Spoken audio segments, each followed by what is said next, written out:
Baik, pada hari ini saya akan memberikan penjelasan tentang metode teknik sampling, yaitu bagaimana cara pengambilan sampel pada penelitian yang ingin Anda lakukan. Semoga ini bisa menjadi obat kegalauan Anda untuk bagaimana memahami konsep teknik sampling. Nah, langsung saja ya. Untuk metode teknik sampling itu ada dua hal, yaitu probability dan non probability.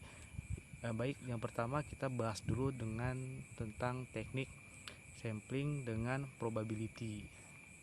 Oke, probability itu adalah acak. Jadi tekniknya dengan memberikan semua pada populasi memiliki kesempatan yang sama untuk dipilih sebagai sampel penelitian Anda.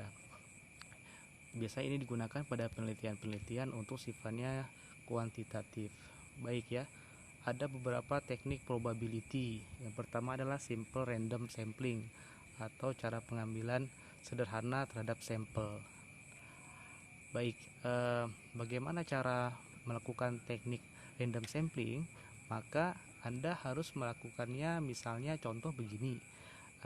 Jika Anda penelitiannya terkait dengan penderita hipertensi di rumah sakit A. Lalu di rumah sakit A itu Anda ingin melihat di status atau rekam medis pasien adalah nilai dari pemeriksaan tekanan darahnya. Lalu Anda mendapatkan 100 rekam medis pasien. Yang Anda butuhkan adalah 50 sampel.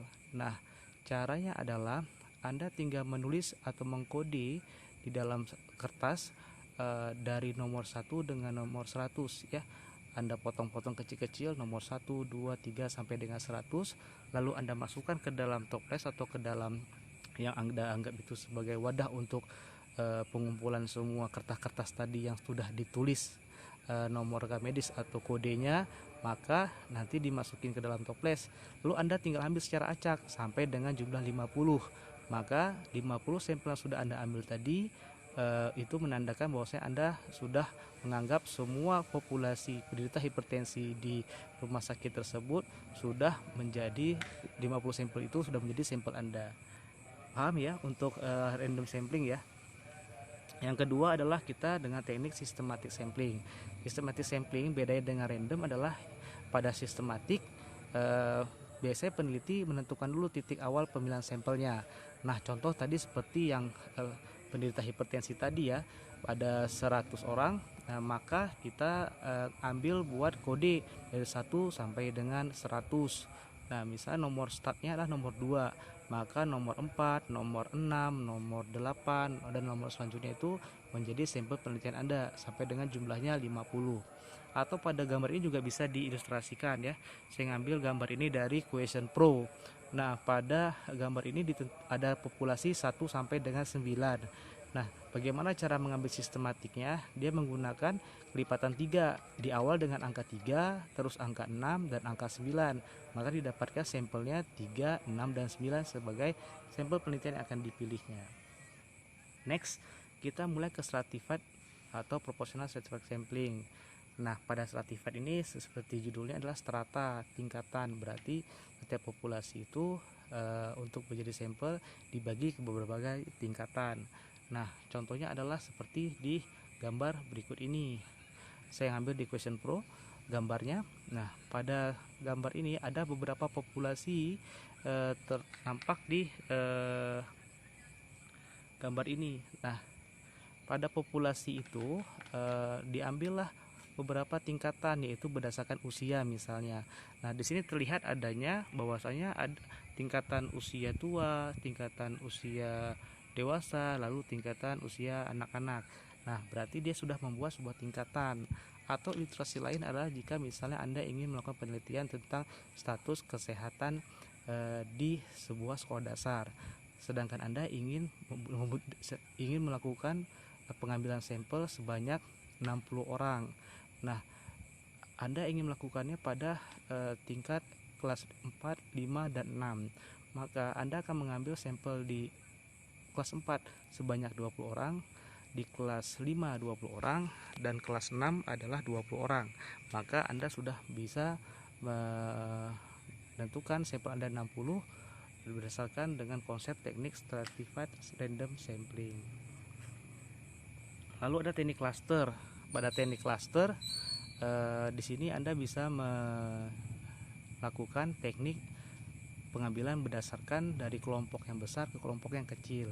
Sebagai contoh, misalnya Anda ingin menilai tentang tingkat pengetahuan imunisasi di Kecamatan A. Nah, Kecamatan A kan cukup banyak jumlah populasinya. Bagaimana supaya Anda bisa mengambil sampel dan bisa dinilai bahwasanya Anda telah mengambil satu kecamatan? Maka caranya adalah dengan klaster. Contohnya di Kecamatan A memiliki beberapa desa. Anggap saja ada 4 desa. Nah, untuk klasternya Anda membagi, ada desa A, desa B, desa C, desa D. Nah, untuk klasternya Anda bisa membagi lagi ke elemen kecil, yaitu desa A dengan desa C saja untuk penelitian Anda.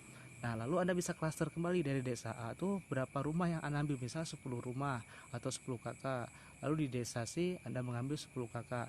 Maka itu sudah menjadi sebuah teknik cluster sampling. Nah, contoh seperti gambar berikut ini. Ada state, ada negara, ada distrik, ada desa, dan ada rumah tangga. Dari komponen wilayah yang besar sampai mengambil sampelnya ke tingkat elemen kecil, yaitu di tingkat rumah tangga. Nah, jadi teknik cluster punya tahapan dari yang sifatnya one state cluster, two state cluster, sampai multi state cluster. Nah, baik ya, untuk teknik probability saya rasa ini sudah cukup jelas dari contohnya. Saya review kembali cara random sampling, yaitu dengan cara mengambil sampel secara acak, contohnya seperti lotre, atau memasukin calon-calon sampelnya ke dalam toples lalu diambil secara acak. Lalu teknik kedua systematic sampling, yaitu dengan mengurutkan nomornya dari 1 sampai ke berapa sampelnya, lalu diambil secara sistematis. Ditentukan dulu baseline-nya nomor berapa, misalnya nomor 2, lalu nomor 4, dan selanjutnya secara sistematis runut ya. Lalu yang ketiga ada stratified random sampling, yaitu dengan menilai secara strata atau secara tingkatan. Lalu yang keempat adalah dengan cluster sampling, dengan cara mengelompokkan dari unit kelompok yang besar menjadi kelompok-kelompok yang kecil, sehingga bisa menarik kelompok yang kecil itu sebagai sampelnya. Baik, begitu untuk teknik dari probability. Semoga nanti akan ketemu lagi di sesi kedua untuk menjelaskan tentang teknik non probability sampling. Terima kasih. Assalamualaikum warahmatullahi wabarakatuh.